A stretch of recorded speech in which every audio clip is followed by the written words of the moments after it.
And the crazy part is, even a seemingly small change in algorithm complexity, going from, say, O(n) log n to O(n) squared, can literally add days to the processing time for certain large datasets.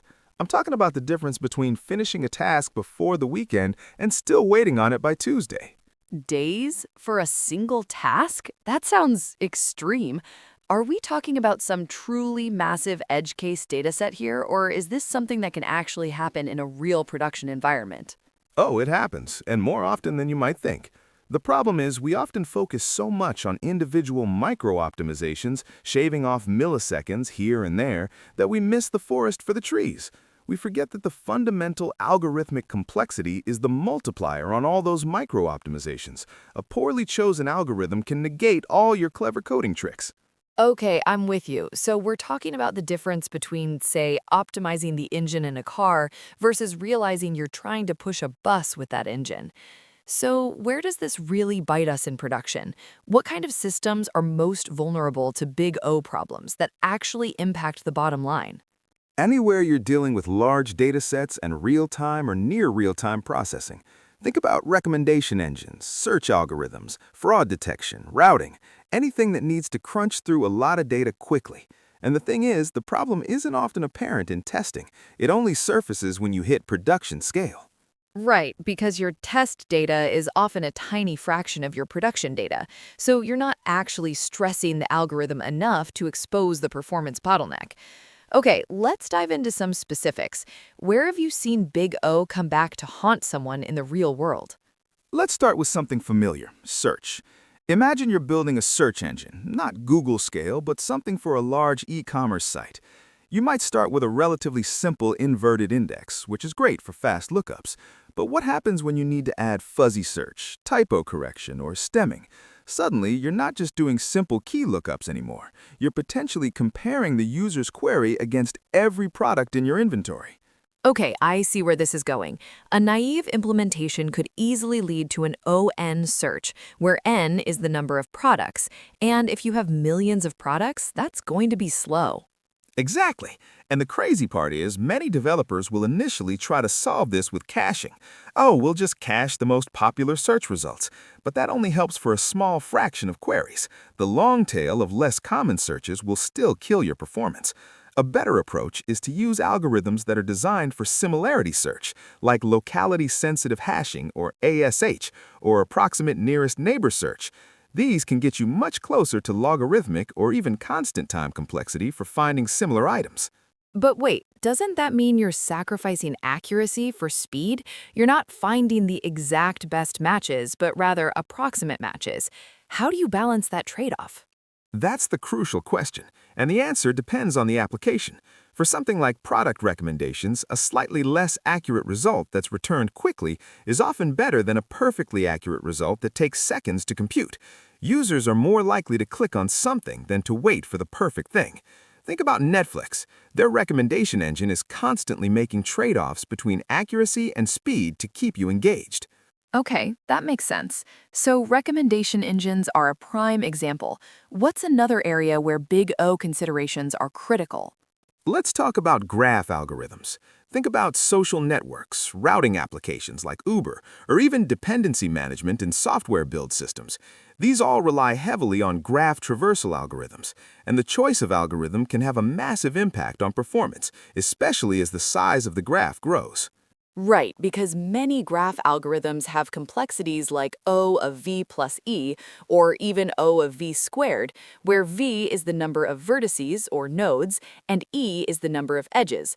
So even a relatively small increase in the size of the graph can lead to a dramatic increase in processing time. Precisely. Imagine you're building a ride-sharing app like Uber. You need to find the optimal route between 2 points in a city.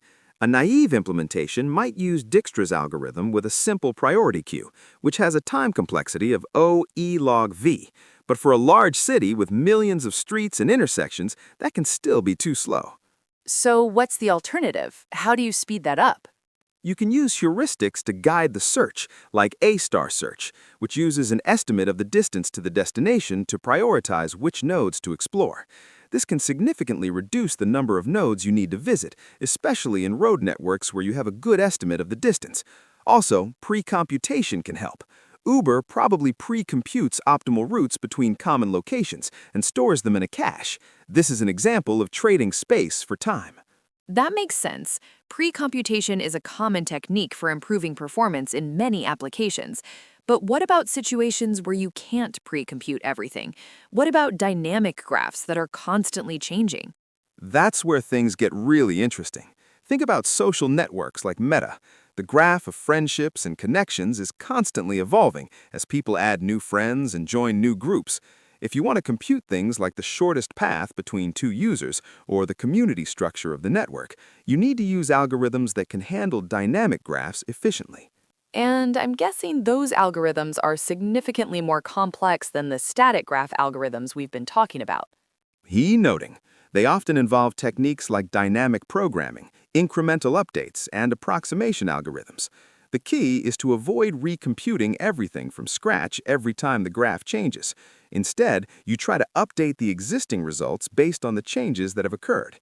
This is where understanding the underlying data structures and algorithms becomes absolutely critical. So, we've talked about search and graph algorithms. What's one more area where Big O really bites people? Let's talk about data aggregation and analytics. Think about summarizing large data sets to generate reports, compute statistics, or train machine learning models. This often involves grouping data by certain attributes and then performing calculations on each group. Okay, I can see how that could become a performance bottleneck very quickly, especially if you're dealing with terabytes or even petabytes of data. Exactly. And a naive implementation might involve loading the entire dataset into memory and then iterating over it multiple times to perform the grouping and aggregation. This can easily lead to ON squared or even ON cubed complexity, where n is the number of data points. And that's where things like MapReduce and Spark come in, right? To distribute the processing across multiple machines and parallelize the computation. Absolutely. These frameworks are designed to handle large-scale data processing efficiently. They use techniques like data partitioning, distributed sorting, and parallel aggregation to achieve near-linear scalability. But even with these frameworks, you still need to be mindful of the underlying algorithms you're using. A poorly chosen aggregation function can still kill your performance, even if you're running it on a massive cluster of machines. So it's not just about throwing more hardware at the problem. You still need to think about the fundamental algorithmic complexity. Precisely. And here's where it gets interesting. Many engineers assume that big O notation is only relevant for theoretical analysis. They think, oh, that's just something I need to know for coding interviews. But the reality is that big O is a practical tool for reasoning about the performance of your code in production. It helps you identify potential bottlenecks and choose the right algorithms for the job. But wait, doesn't Big O notation only tell you about the asymptotic behavior of an algorithm? It doesn't tell you anything about the constant factors, which can be significant in practice. That's a great point, and it's true that big O notation doesn't tell you the whole story, but it's still a valuable tool for making informed decisions. The constant factors often matter more for smaller data sets, but as your data grows, the algorithmic complexity will eventually dominate. So it's about understanding the trade-offs, knowing when the constant factors are more important than the asymptotic complexity and vice versa. Exactly, and that comes with experience and a deep understanding of the problem you're trying to solve.